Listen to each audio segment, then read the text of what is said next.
Hey, beautiful. Have you ever considered subscribing to our channel? Help us reach our goal of 1,000 subscribers. Under a violet sky streaked with burning auroras, the alien research vessel Varric's Sight drifted silently through Earth's thinning atmosphere. The clouds below churned like wounded beasts, and the dead surface gleamed with broken glass and corroded steel structures that clawed toward the heavens in forgotten defiance.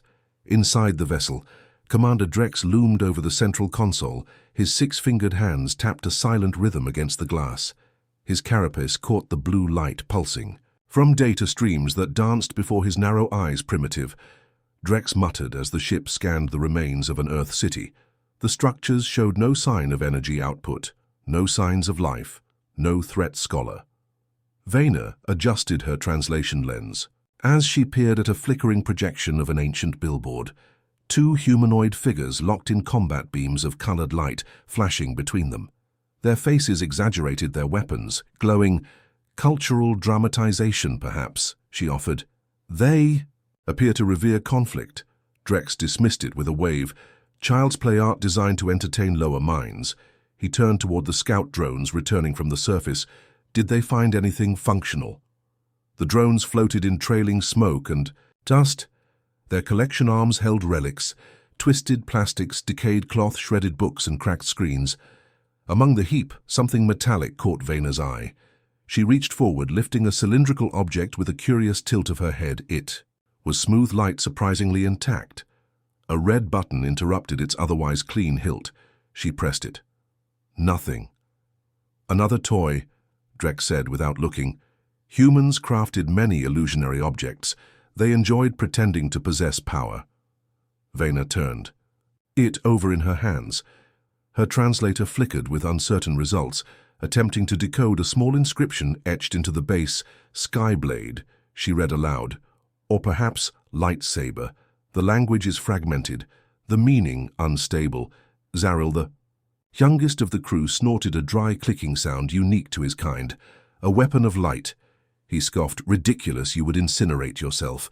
Vayner frowned as she held the object closer to her scanner.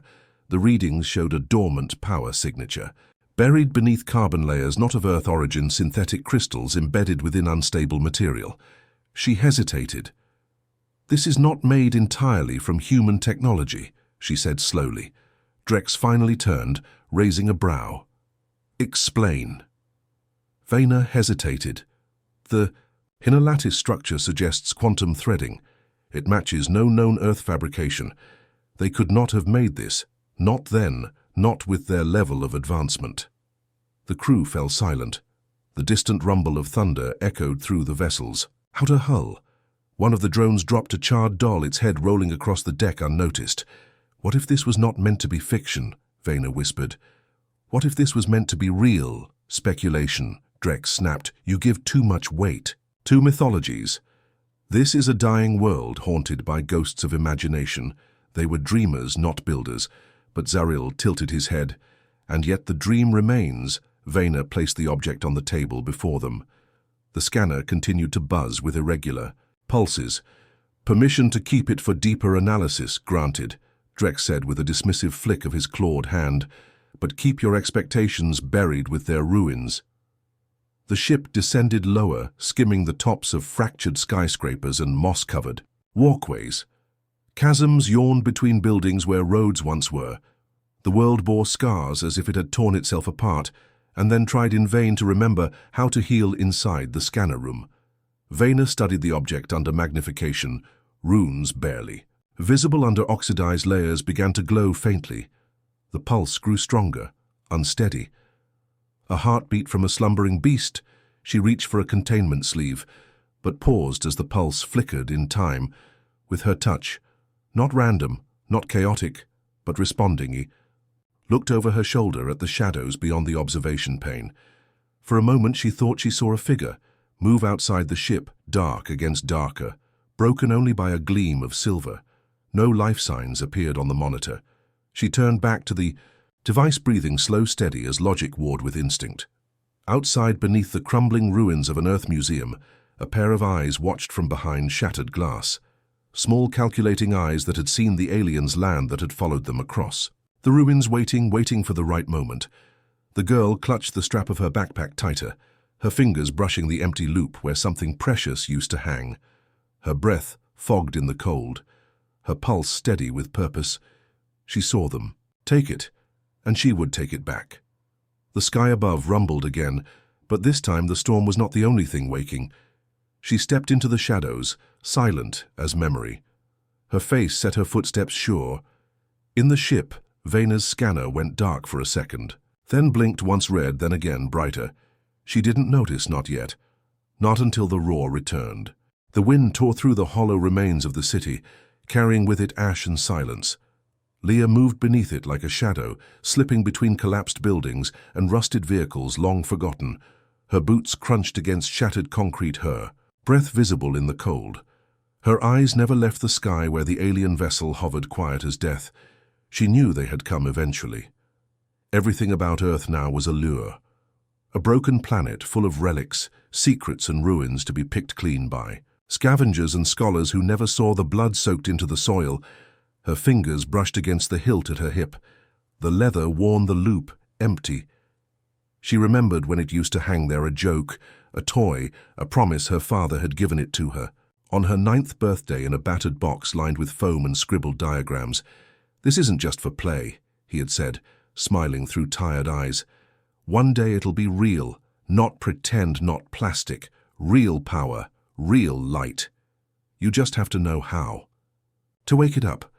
She had laughed back then, spun it through the air, mimicking scenes from old movies, while her father watched from his workbench, where humming machines stitched theory into hardware and impossibility into form. But the world had changed. Fast after that, faster than anyone expected. She lost him before she ever found out if he finished it. Now it was gone again, taken by creatures who didn't even know what they held. Creatures who looked at her home and saw dust. Not dreams. Leah reached the edge of the museum, the broken dome towering above her like the skeleton of some ancient beast. She crouched beside a scorched pillar and peered toward the clearing where the alien vessel had landed. 4 of them moved around the site, tall, jointed, armored in smooth chitin and metal. Their voices buzzed like static, like insects chewing through words they barely understood. They moved with confidence, the kind that came from never being challenged. The object rested on a pedestal they had erected, a slab of alloy humming with containment fields and blinking diagnostics. Leah could see the hilt, clearly the same curve, the same scuffed grip. She had dropped it days ago, while running from drones bleeding from the ribs, scrambling over twisted rebar and into the dark. She had thought it lost. But they had it. She gritted her teeth, fingers tightening around the cracked binoculars slung across her neck.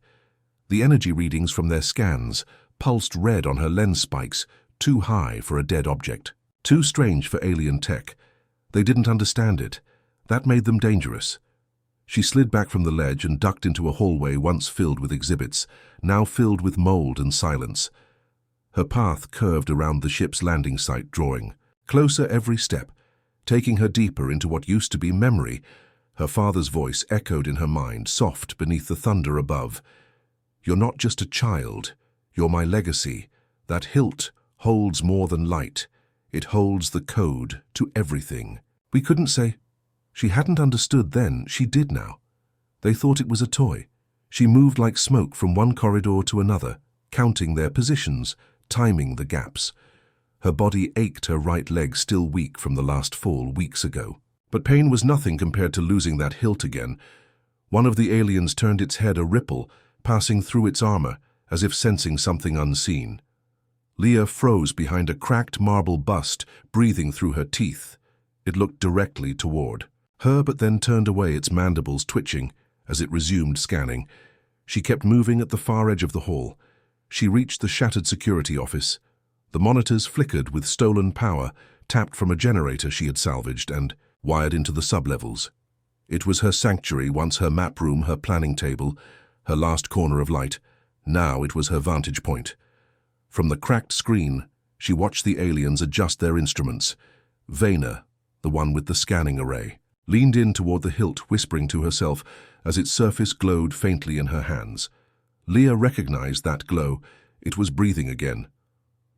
The power core was still functional somehow, still listening, still waiting.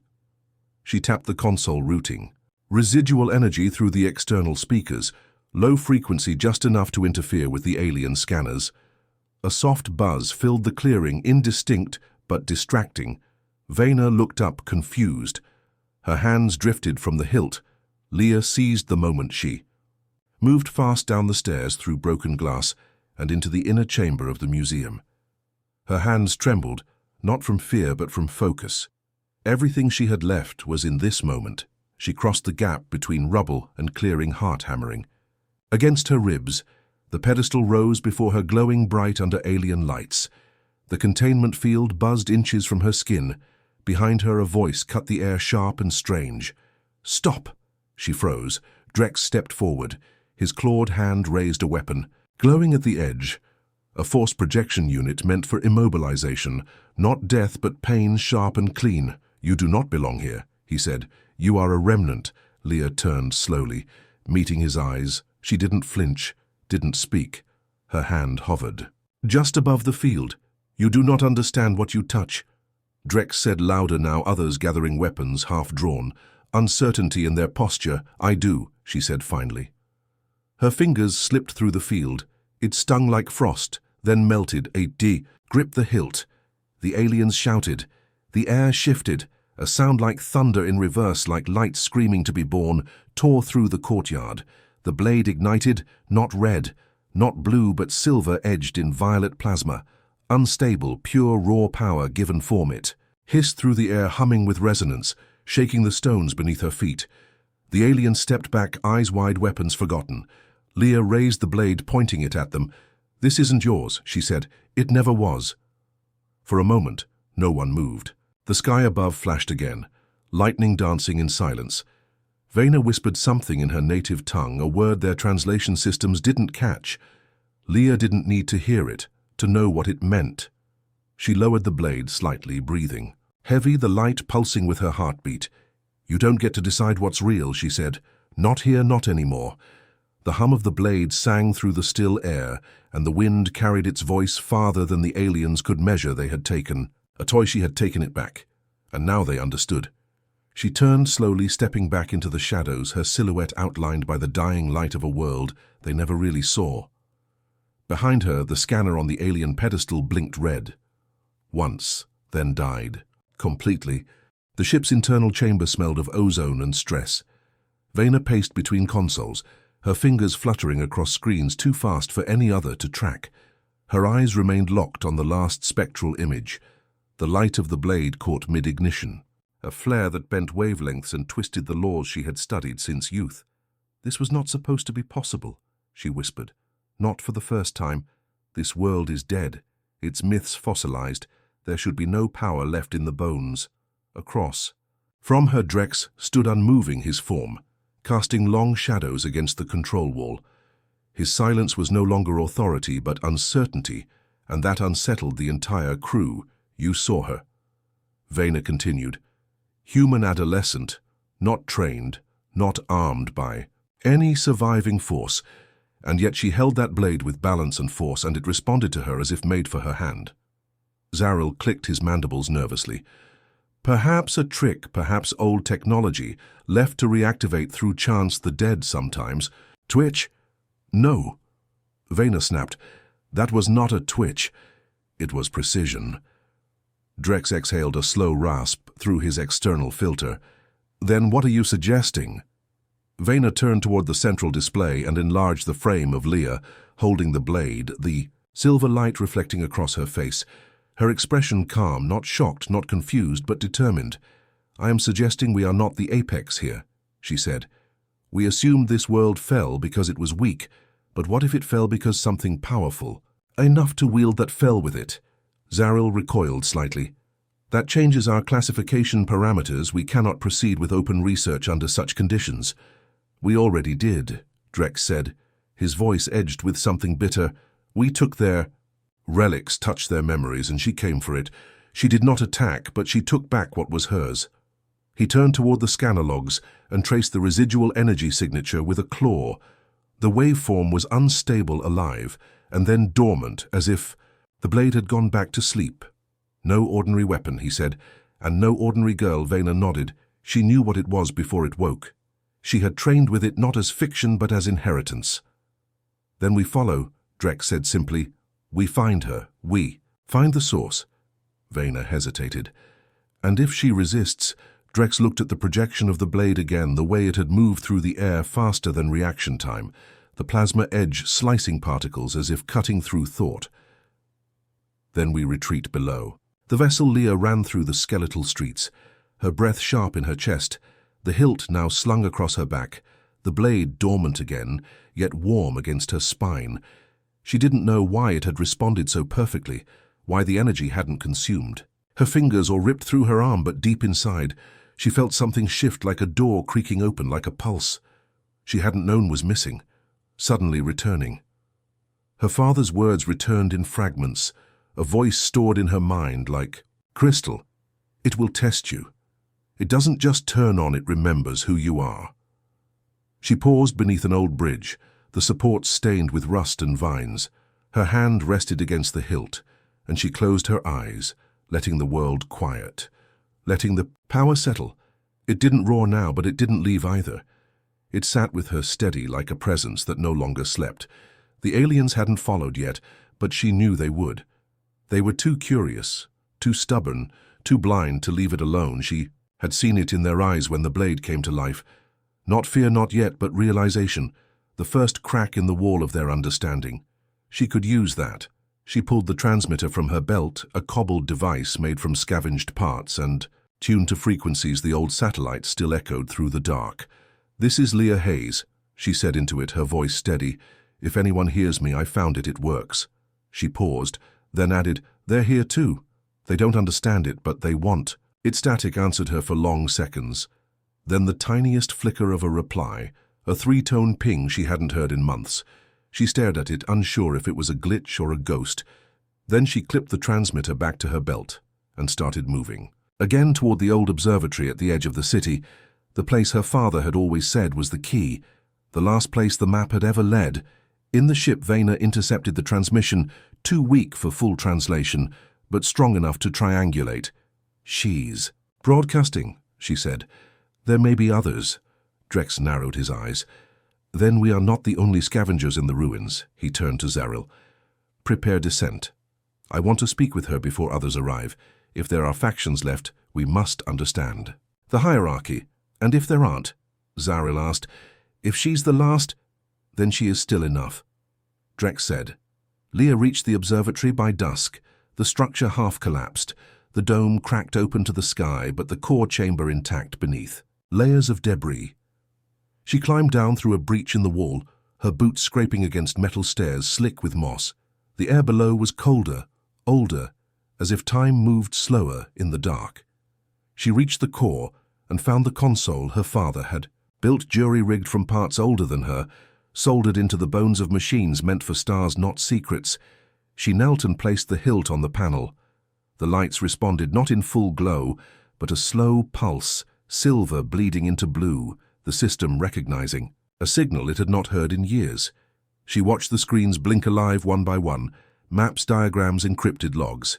Then the final file played a projection, her father's face hollow and flickering. "If you're seeing this, it means you've done what? I couldn't. You woke it. You connected with it. You're ready now." He looked tired, eyes sunken, but there was pride behind the fatigue. "It isn't just a weapon. It's a key, a seed. It carries memory and structure and code. It can rebuild. It can restore. If the right bearer bonds with it..." He paused, the feed glitching as dust crackled across the screen. "They'll come for it because they think it's power. But it's more than that. It's the memory of Earth. Not the destruction, but what came before. You have to protect it, Leah. You have to make them see." The projection faded. She sat back, her fingers curled around the hilt. She didn't feel ready, but she had no choice. Above her, the alien vessel descended through a blanket of clouds, silent and slow. And watching. The confrontation was no longer a matter of if, but when, and Leah would not run again. Leah stood in the observatory's core chamber, her fingers trembling around the hilt of the weapon her father had left her, the console now pulsing with information, her mind racing through fragments of his final message. It was all too much and not enough all at once. She knew what she had to do, but fear had a way of holding her in place. Outside, the wind howled through the cracked remnants of the observatory's walls, the sky darkening as the alien vessel descended closer. Now the shadows of its enormous bulk stretching across the ruins. The soft hum of its engines vibrated the ground beneath her feet, and she could feel the power in the air building like the storm before a flash of lightning. The weight of the responsibility pressed against her chest, and she gripped the hilt harder. Her father had said to protect it, to make them see, but how could she make them understand when they saw only an object, something they believed they could control and use for their own purposes? Her gaze flickered to the map on the console, the coordinates blinking in and out like a pulse of life. The answer was here, buried beneath the ruins, waiting for the right hand to wield it. But was she the right one? Was she ready to make them see what her father had left behind? The door to the chamber slammed open and Drex entered, followed by Vayner and Zaril. The alien commander's presence was overwhelming, his sharp features like a cutting edge, his eyes cold and calculating. The other two followed like shadows, silent and watchful. Leah's hand instinctively went to the hilt at her side, the blade still dormant, but she knew it wouldn't stay that way if she was pushed too far. She wasn't afraid of them anymore, but she wasn't sure how far she could push them before everything shattered. Drex's voice cut through the silence, his tone a deep rumble that vibrated the air. "You are the last of your kind, aren't you, girl?" Leah's mouth went dry, but she held her ground. "I'm not your enemy, I'm not your weapon either." "Then what are you?" Vayner's voice was sharp with a hint of curiosity, her eyes flickering over the controls. "You've unlocked the core systems, you've activated the weapon." Leah shook her head, her voice steady. "It's not a weapon, it's a key to something much bigger than any of you." Zaril clicked his mandibles in confusion. "A key to what, exactly?" Leah didn't look away from them. She knew they wouldn't understand, not yet, but she also knew that they couldn't just take what they wanted and leave. She had to make them see that the power they sought was not theirs to command. "It's a legacy," she said finally, her voice firm. "It's the memory of Earth, the history of everything that came before you ever set foot here. It's not for you to exploit." Drex stepped forward, his long limbs moving gracefully, his gaze narrowing as he watched her. "You've been using it, haven't you? You've bonded with it. It answers to you." Leah's grip tightened around the hilt as she stood straighter. "It doesn't just answer to me, it's waiting for me. It's waiting for the right person to wake it fully." "Then you have no idea what you've unleashed," Vayner said, her eyes flashing with sudden understanding. "You don't know what it really is, do you?" Leah's pulse quickened. She knew what they were getting at. She could see it in their eyes, the glint of greed, the hunger for control. But they didn't understand the full scope of the power they were dealing with. "I know more than you think," she said. "I know it's not just a tool of destruction. It's a force for restoration, for rebuilding. It's everything we lost and everything we could rebuild. But only if it's used correctly." Drex's lips curled in a thin smile, but there was no warmth in it. "So you would rather protect this power from us than allow us to use it for the greater good?" Leah felt a chill run through her at the suggestion of the greater good. She had heard that phrase too many times from too many tyrants. You think you can control it. You think you can harness it to fix your own shattered empires, but you don't understand it. You don't understand what you're dealing. With Vayner stepped closer, her voice softer but no less dangerous. "Then explain it to us. Tell us what it really does, and we'll decide if it's worth protecting or destroying." Leah paused for a moment, her mind racing. She could feel the weight of their expectations bearing down on her. They didn't understand the bond she had formed with the blade, the connection that had been forged in the absence of everything she had ever known. She couldn't just explain it. She couldn't put it into words. But then she realized it wasn't about explaining it. It was about showing them. She raised the hilt in her hand, the blade still dormant, but she could feel the energy humming beneath its surface, waiting for the moment of release. The power. Inside, it was not a thing to be controlled. It was something to be shared, something that belonged to the world and not just to her. With a slow breath, Leah activated the blade again. The silver light flashed to life, brighter this time, the plasma, edge slicing through the air with a sound like a breath of wind turning to steel. The light reflected off the walls of the chamber, casting long shadows as it hummed and crackled with energy. The aliens recoiled instinctively, their eyes wide in awe and fear, but Leah held the blade steady, her eyes focused on Drex. This is what it is. This is what it can do. It's not a weapon to be used or exploited. It's a gift, something that can restore and rebuild, not destroy. Drex took a step back, his expression unreadable. Vayner seemed to hesitate for a moment, and Zarel clicked his mandibles nervously. This is impossible. Vayner muttered under her breath. How could this world have created something like this? Leah felt a surge of triumph, but it was fleeting. She couldn't afford to relax. She knew they would take the blade if they could. "Do you see now?" she said, her voice firm and commanding. "This isn't your power to take. This is Earth's legacy, and it's not for you to claim. Drex's." Gaze never wavered from her as he considered her words. His jaw tightened, and for a long moment there was nothing but the hum of the blade in the tense silence. Finally he spoke, his voice low and dangerous. "You're right about one thing, girl. This isn't a power for the taking. This is power that destroys those who try to control it." He reached for his weapon, but before he could draw it, Leah moved the blade, flashing in the air. The tip stopped just shy of Drex's throat, the force of the swing reverberating through the air. "You won't take it," she said firmly. "Not today." For a moment it seemed as if the world held its breath, the tension in the chamber thick and palpable. The aliens stood frozen, uncertain what to do with the force of nature they had underestimated, and then with a sudden movement Drex lowered his weapon and stepped back. His expression hard but acknowledging.